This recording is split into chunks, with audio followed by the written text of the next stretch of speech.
Judy was boring. Hello. Then Judy discovered ChumbaCasino.com. It's my little escape. Now Judy's the life of the party. Oh, baby, mama's bringing home the bacon. Whoa, take it easy, Judy. The Chumba life is for everybody. So go to ChumbaCasino.com and play over 100 casino-style games. Join today and play for free for your chance to redeem some serious prizes. ChumbaCasino.com. No purchase necessary. Void where prohibited by law. 18 plus terms and conditions apply. See website for details.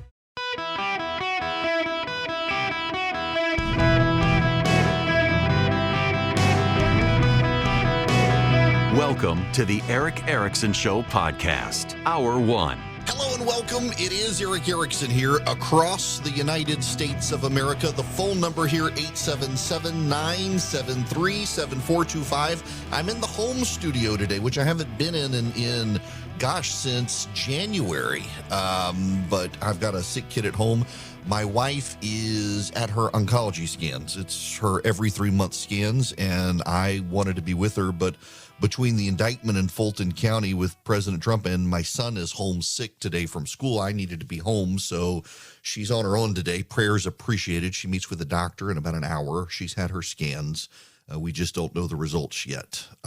So it's been a very wild and convoluted day. I've had a lot of radio interviews. I will be on with Brett Baer on Fox News tonight to talk about the Fulton County indictment. And then I've got my wife's situation, my son's situation. Today's a very insane day. I don't even have the call screening program open yet, because I just want to talk to you about the indictment. I have read the indictment. It's over 90 pages. I have read it. And I want to talk to you as listeners, and I'm happy in the next little while after I talk to you to answer your questions. But I want to lay this out for you because there's a lot of misinformation out there. There's a lot of disinformation. There's a lot of people just willfully telling you things that are not true in order to inflame your sensibilities. I at least want to be analytical with you. Now, what are my qualifications on this? If you're new to the program, if you're listening on WFTL, if you're listening on in Connecticut, if you're listening on WORD in Greenville, South Carolina, some of our newer affiliates around the country, I was not only a lawyer in the state of Georgia, but I used RICO. I used it civilly. I was also a criminal defense attorney in the state of Georgia. I know of which I speak. Dare I say expert on this as far as you're concerned. I don't need other people to be on the radio with me to talk about this because I know this area of law. I used this area of law. We'll get into the politics as well, but let's talk about the law first. And there are a couple of things that I need to get out of the way for you. First, every state in the nation, all 50, are semi-sovereign entities. The whole purpose of the federal constitution is you have these independent nations that ceded some sovereignty to a unitary government in Washington, or unified government in Washington. But they retained all of their other sovereignty. That's what the 10th Amendment is all about. These are independent nations that gave up some of their independence, but kept a whole lot. So every single state in the nation has a constitution. And each state's constitution is different. Some states have very, very powerful governors. The governor of New Jersey, for example, appoints pretty much everyone in the executive and judicial branches. The governor in Georgia is more restrained. On economic issues, the governors of the state of Georgia have lots of power. On criminal issues, election issues, things like that, they don't. The governor of the state of Georgia does not have the pardon power. Years ago, there was a big scandal. They amended the constitution of the state and established a board of pardon and paroles and took from the governor his pardon power and gave it to an independent branch of the executive. That branch or that entity has gubernatorial appointments that are spread out over time, so this governor actually hasn't made a lot of appointments to it yet. So you have a board of pardon and paroles. They control the pardon and parole and commutation of sentences. The governor of Georgia can't pardon Donald Trump, even if he wanted to. Likewise, the governor of the state of Georgia, unlike the governor of Florida, for example, does not have the power to remove a district attorney. The governor has the power to suspend a district attorney if the district attorney is indicted for a felony in a superior court in Georgia. The governor can suspend the district attorney, cannot remove the district attorney unless the district attorney is found guilty in a court of law. There is a law the legislature in Georgia passed this year that would allow a district attorney to be removed for a failure to prosecute. So they couldn't remove Fani Willis is her name, not Fanny. I've been saying Fanny, but it's Fani Willis, the district attorney in Fulton County. They couldn't remove her from office for prosecuting Trump. They would have to find a prosecution she should have prosecuted and didn't and go after her that way. But even then, the governor can't do it in the state of Georgia. It's an independent review panel. And even then, the law has been halted while it's under judicial review. Some district attorneys are suing over the constitutionality of the law, so it's not even in force yet. So you got to take Brian Kemp out of the issue. Brian Kemp doesn't have the power to do what a lot of Trump supporters are asking him to do. Then that gets us to RICO and the racketeering laws in the state of Georgia. RICO stands for the Racketeer Influenced and Corrupt Organizations Act. What is racketeering? Let's start with the basics. Racketeering is two or more people working together in a criminal enterprise. What is a criminal enterprise? A criminal enterprise is an effort to engage in a pattern of conduct. Two or more people engaging in conduct to break the law. So it could be an enterprise such as a drug running operation. That's an actual business. You're making money out of it, and it's completely illegal, racketeering. In this case, what the district attorney alleges is that President Trump, his personal lawyers, and a team of campaign operatives around him, including his chief of staff in the White House, the chairman of the state Republican Party in Georgia, and others, worked together to overthrow the election, to throw out the election. Now, what does that all mean?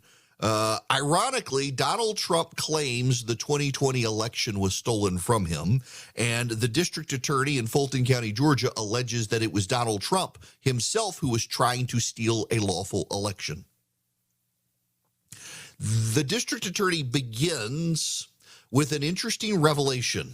And I believe it was public. Not all the details are known. But on October 31st, 2020, about a week before the election, on Halloween, someone labeled unindicted co-conspirator number one. That is someone who participated in the criminal activity, but not enough to themselves be charged with a crime. That person told Donald Trump, advised Donald Trump that on election night, he needed to claim that he won the election and say it was being stolen from him. Thus begins, in the mind of the DA, and I'm just trying to explain the lawsuit to you, thus begins the criminal enterprise. With that act on October 31st, 2020, Donald Trump being advised to claim he won, but it was being stolen from him, that began the criminal enterprise to steal the election from Joe Biden. And everything thereafter played to that criminal enterprise.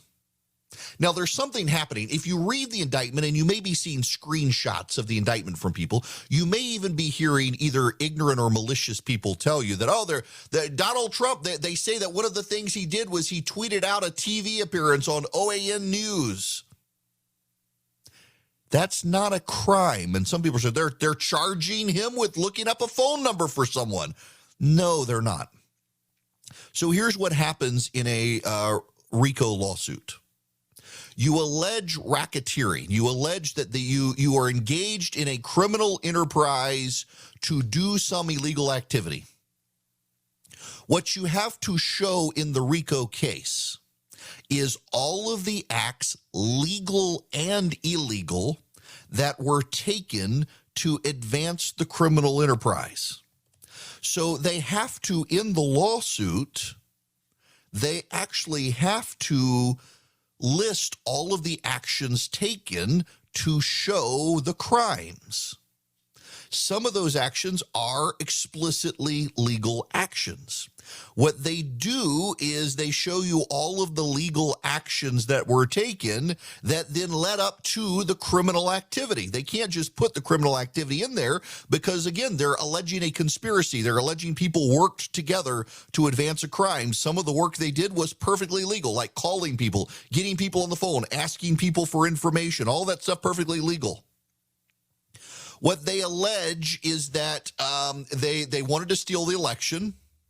So they had to plant seeds in the public to cast doubt on the election so that they could generate support for overturning the election, to pressure lawmakers to allow an alternate slate of electors to be seated in the Electoral College to then steal the election. And a lot of what went into that was legal. So, for example, what you have in the criminal indictment, and these are the screenshots, you have to show acts of racketeering activity and overt acts in furtherance of the conspiracy. Some of them are very, very innocuous. Like, for example, on the 15th day of November, 2020, Rudolph William Louis Giuliani placed a telephone call to unindicted co-conspirator individual number 2 and left an approximately 83-second-long voicemail message for the conspirator, making statements concerning fraud in the November 3rd election in Fulton County, Georgia. The telephone call was an overt act in furtherance of the conspiracy. Sounds very innocuous. So he called and left a message. On the 21st day of November, 2020, Mark Randall Meadows, Chief of Staff to the President of the United States, sent a text message to U.S. Representative Scott Perry from Pennsylvania and stated, quote, "Can you send me the number for the Speaker and the leader of the Pennsylvania legislature? POTUS wants to chat with them." Now, you're looking at that and saying, how is that illegal? It's not. It's not illegal. It is not illegal, but they have to state that because they have to show all of the steps taken in the lead up to that thing they say was, in fact, a crime. They have to show those things. They have to tie them all together to the actual thing they allege was a crime. Those things matter. Also, many of you believed the statements that were made under oath in state legislative hearings in Georgia about how the Georgia election was improperly conducted. For example, that at least 96,600 mail-in ballots were counted in the November 3rd, 2020 presidential election in Georgia, despite there being no record of those ballots having been returned to a county election office. That's one of the statements made to a Senate Judiciary Subcommittee hearing in the Georgia Senate. That is, according to the district's attorney, a lie. It's a false statement made knowingly, willfully, and unlawfully to a governmental entity by Rudy Giuliani. Therefore, he's being charged with false statements and writings. What the prosecutor has to show is that multiple independent crimes happened. But each of those independent crimes were then tied to an overall conspiracy or criminal enterprise to overthrow the election. The problem for Donald Trump is that some of these crimes he clearly didn't know were happening. Some of the people actually behaved very stupidly, including showing up at an election worker's house trying to intimidate the election worker. I guarantee you Donald Trump had no idea that was happening. But because all of these things are alleged by the DA to be a part of this criminal conspiracy, they get tied to Donald Trump. And he has to own the behaviors of the others within the criminal enterprise. This is a very comprehensive and complicated case. I suspect too complicated to really be prosecuted. And because they're suing Jeffrey Clark, who was a deputy attorney general, and suing Donald Trump, who at the time was president of the United States, arguably this could be taken to federal court because there's a federal statute that says if you sue a member of the executive branch who is acting in their authority as a member of the executive branch, that case has to be moved to federal court. This is going to be a very long process. But at the end of the day, you have to understand, if you read the indictment, what they're trying to show is that there were a bunch of legal and illegal acts that were all done in furtherance of a conspiracy. The conspiracy being to steal the 2020 election. Trump supporters believe the 2020 election was stolen from him. The district attorney in Georgia says actually it was Donald Trump who was trying to steal the election. That's what this indictment is all about. Whether you believe it or not, whether you think it's political or not, that's what the indictment is about. Did you know China has made it a priority to teach students financial literacy starting in preschool? Financial literacy isn't taught in our elementary schools, and parents lack the resources to teach it at home. American kids are yet again being left behind. Now there's a great way for parents and grandparents to help the kids they love learn about finance, thanks to the Sensibles. And at bcs-kids.com. The Sensibles are a team of animated superheroes who help kids age 6 to 12 develop smart money habits in a fun way. bcs-kids.com was created to channel this multimedia resource to kids everywhere. Buy a subscription for your loved ones, and each month they'll get a Sensibles kit in the mail with an entertaining DVD, comic book, and activities. Digital subscriptions are also available. They'll also get access to an interactive website with a library of lessons, fun activities, and more. Want 20% off the monthly subscription costs? Visit at bcs-kids.com. Enter the promo code ERIC, my name, ERICK. It's the sensible thing to do. Subscribe today at bcs-kids.com. Hello and welcome. It is Eric Erickson here. The phone number 877-973-7425. I'm happy to take your calls, answer your questions about this indictment when we come back. I got to make a point, though, and this is for everybody. This is not going to be a fast trial, and I know it's not going to be a fast trial because let me tell you about the other RICO case, Fani Willis, the district attorney in Fulton County is doing. This is the young thug or the YSL gang case in Atlanta, a very big case. Judge Earl Glanville is the chief judge of Fulton County. He has been a judge since 2005 in Superior Court. He is extremely experienced, and he's been trying to pick a jury in this case since January 2nd. It's a RICO case, a criminal RICO case with about 17 defendants. They've still got about 6 jurors to pick. It's taking this long because every defense attorney gets to participate in the jury picking process to make sure there's a fair jury. Once the jury is seated, and still we're in August, they've been doing this since January and they haven't got a jury picked. Once it happens, Fani Willis is expected to call about 350 witnesses in a trial that's going to last about 6 months. Judge Glanville is an experienced jurist who's been on the bench since 2005. The judge assigned to the Trump case is Scott McAfee. He's been a judge for about 6 months. He can't move as fast as Judge Glanville because he doesn't have the experience. So he's going to move slower. There's no way this trial happens in a reasonable amount of time. On top of that, as I mentioned, because Donald Trump and Jeffrey Clark were president and assistant attorney general at the time, both men can argue they were operating in their capacity as federal officers, and federal law says they can move their case to federal court as a result. This is going to be a very slow case. It probably won't happen next year even.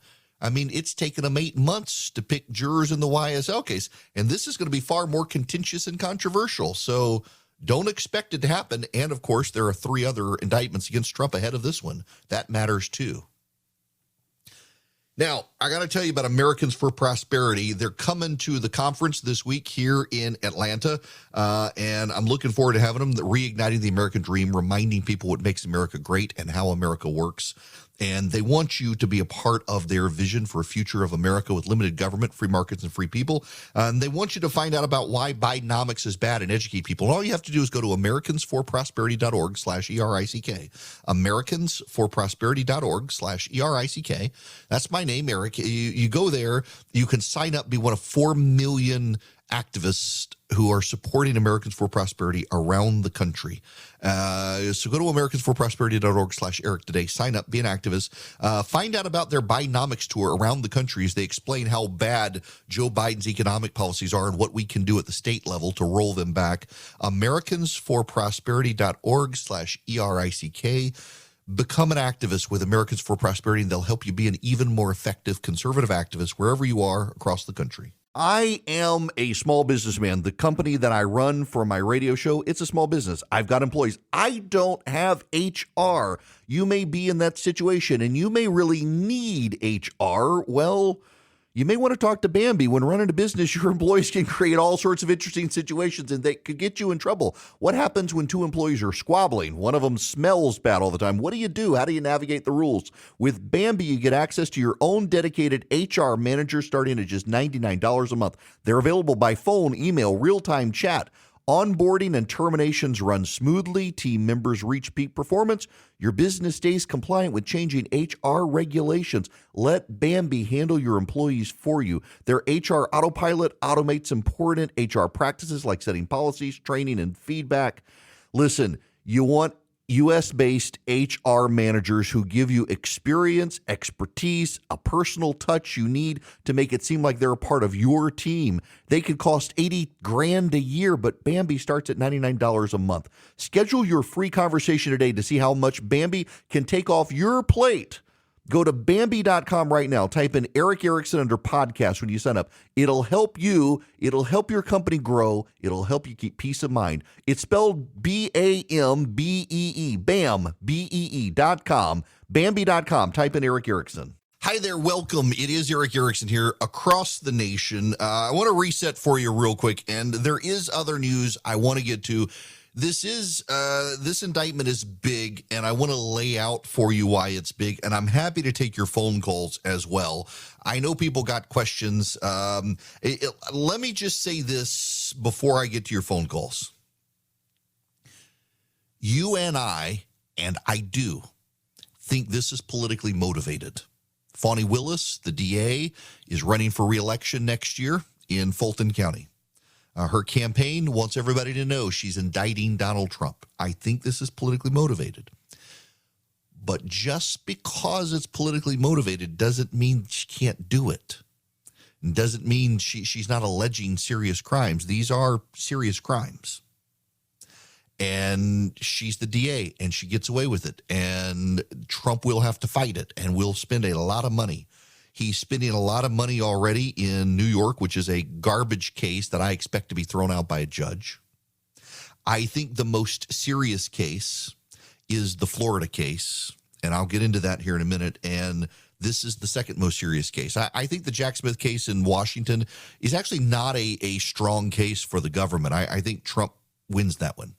At the end of the day, though, I ultimately still see a scenario where jurors, particularly in this Georgia case, say, we're not convicting a former president. All these other people that he relied on, yeah, we're going to convict, but not Trump. What I think is notable is when you read the racketeering section of this lawsuit, Trump is actually mentioned very little. It's what everybody else did. And I think that gives the jurors grounds to say, we're just going to focus on them, not him.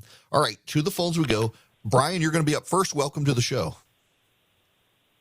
Thanks, Eric. Love the show. Appreciate your perspective, even when I don't agree with it. But Thank you.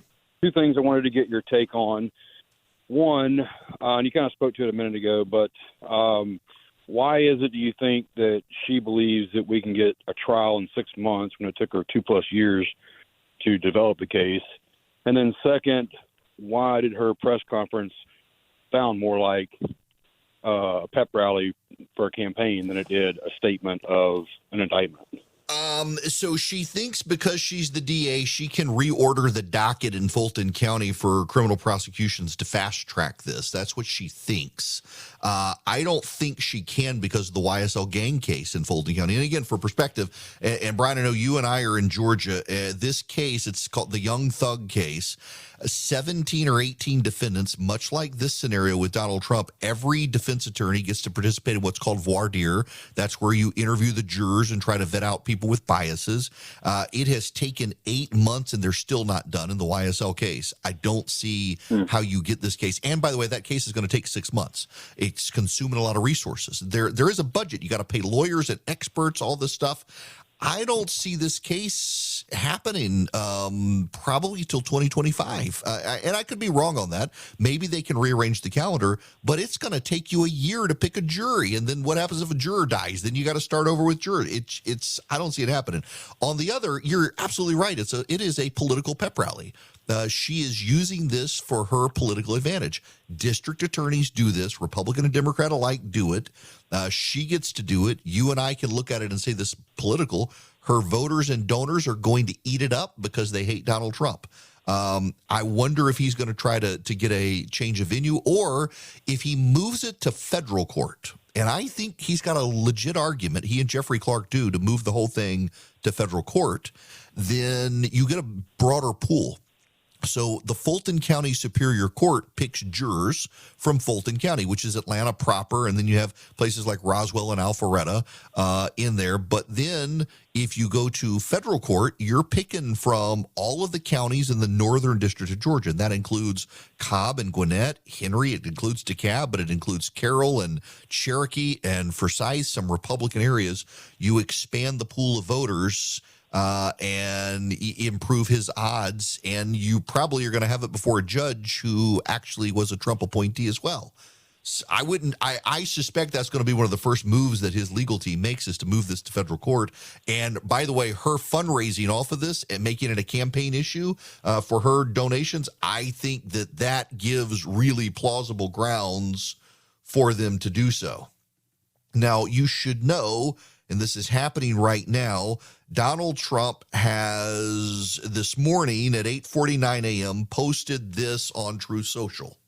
A large, complex, detailed, but irrefutable report on the presidential election fraud, which took place in Georgia, is almost complete and will be presented by me at a major news conference at 11 a.m. on Monday of next week in Bedminster, New Jersey. Based on the results of this conclusive report, all charges should be dropped against me and others. There will be complete exoneration. They never went after those that rigged the election. They only went after those that fought to find the riggers. Now, Brian Kemp has responded to this in the last few minutes. This is what he wrote. The 2020 election in Georgia was not stolen. For nearly 3 years now, anyone with evidence of fraud has failed to come forward under oath and prove anything in a court of law. Our elections in Georgia are secure, accessible, and fair, and will continue to be as long as I am governor. The future of our country is at stake in 2024, and that must be our focus. Now, this is notable because one of the people who might be a witness in this case is the former governor, or the current governor, Brian Kemp, and the current Secretary of State. So I know, and I've gotten into this with a lot of you, people get mad at me for saying I don't think the election in Georgia was stolen. There were irregularities. Absolutely. There were irregularities, but do they amount to enough to overthrow the election? No, but let me just read you one of the acts where people are being charged with false statements. Some of you have called me about these things. 2,506 felons voted illegally in Georgia. 66,248 underage people illegally registered to vote before their 17th birthday before the election. At least 2,423 people voted in the November 3rd election who weren't listed as registered to vote. 1,043 people voted in the election who had illegally registered to vote using a post office box. 10,315 or more dead people voted. The Fulton County election workers at State Farm Arena ordered poll watchers and members of the media to leave the tabulation area and continue to operate after ordering everyone to leave. All of these things, this indictment says, are lies. Not only are they lies, but in multiple cases, the DA alleges to have emails, text messages, and other documents showing that the people who made the statements believed that they were lies. Rudy Giuliani is charged with making false statements, and these are the false statements he's charged with making. That it's clear from the State Farm Arena video from November 3rd, 2020, that Fulton County election workers were stealing votes. That at State Farm Arena, Democratic officials got rid of all the reporters, all the observers, anyone who couldn't be trusted, used the excuse of water main break, cleared out the voting area, and then went about their dirty, crooked business. That 12,000 to 24,000 ballots were illegally counted at State Farm Arena. that Ruby Davis, Shay Moss, and another unidentified man were quite obviously surreptitiously passing around USB ports as if they're vials of heroin or cocaine at State Farm Arena to be used to infiltrate the crooked Dominion voter machines. That 96,600 mail-in ballots were counted despite there being no record of those ballots having been returned to county election officials. All of these are alleged to be false statements in violation of Georgia law made to the House of Representatives in the state of Georgia. But one of the more damning ones involves, I believe it's John Eastman, where he filed a case in court, and in that case made statements in court. Yeah, John Eastman and Donald Trump made these statements in their legal filing in the United States District Court of the Northern District of Georgia in Trump versus Kemp. Many of the same statements that I just read to you. Now, listen to this. Earlier on the same day, John Eastman sent an email to attorneys associated with the Trump campaign admitting his knowledge that at least some of the allegations in the complaint were not accurate. So he admitted some of these things were not accurate. That's bad. When you file a federal lawsuit and admit that some of these claims are not accurate, you got trouble. You got trouble. And this is all going to be tied to Donald Trump. Whether you think it's true or not, the Fulton County District Attorney says they're lies. By the way, the Trump campaign can show that they're true. They claim to have the evidence to show that they're true. If that's the case, then there's no crime here. They've got to show it. One of the things, though, if you remember the 2000 Mules documentary from Dinesh D'Souza, they used evidence from a group called True the Vote in Georgia to talk about ballot harvesting and the mules who were dropping off ballots. The Secretary of State of Georgia has filed a lawsuit against that organization to demand they show their proof because they claim they had the proof, but they never actually handed it over. So a lawsuit's been filed to force them to put up or shut up, and thus far they haven't handed it over. That you got to have that for context. Back to the phones. Hugh, you're up next. Welcome to the Eric Erickson Show. You're my political guru, and I appreciate everything you do. Thank you. One of my questions is, I assume the taxpayer of Fulton County is on the hook for the expense of Trump's prosecution. Yes, not the state of Georgia taxpayers, just Fulton County. Is there any budget for this, or she has as much money as she wants to spend to prosecute Donald Trump? That's the problem. When you're dealing with the amount of experts and outside counsel and RICO experts, this is going to get extremely expensive. She's already doing this YSL gang case, which is expensive. So if the Fulton County Commission doesn't want to raise property taxes on people to fund the district attorney's office, she's going to have to pinch her pennies.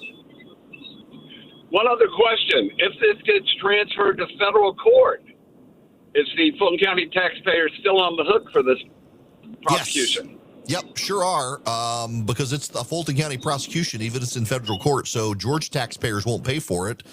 Fulton County taxpayers will, and I can guarantee you Republicans in the legislature will not be doing a supplemental appropriation to Fulton County.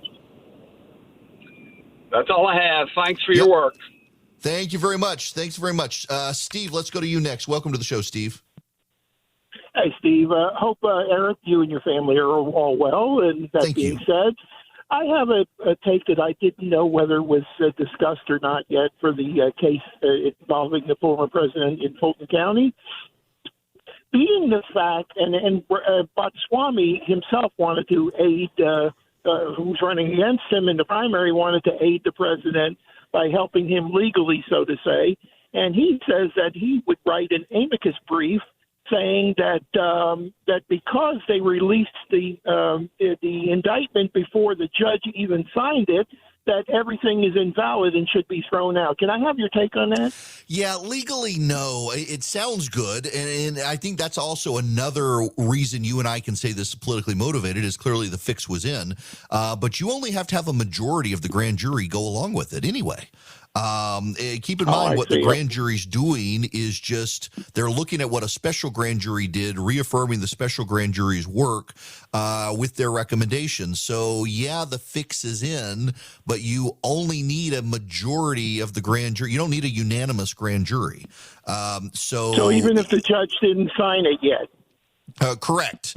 Even if the judge didn't sign it yet, this is what the DA wanted, and the DA and the grand jury gave the DA what she wanted. She's got to prove that in court still to a jury that must be unanimous. I understand. Yeah, but yeah, this is all kind of pro forma. Honestly, the DA has to follow this process. But I mean, the old joke is that a good DA can indict a ham sandwich. That's what we're seeing here. Yes.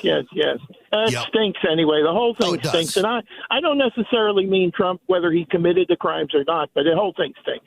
It's absolutely politically motivated by this DA to build her name in Fulton County. The problem for the Trump team is some of these people made it really easy for her. Steve, thanks for the call. I mean, showing up at Ruby Freeman's house to harass the woman, what an idiot did that, and that person's indicted as part of this.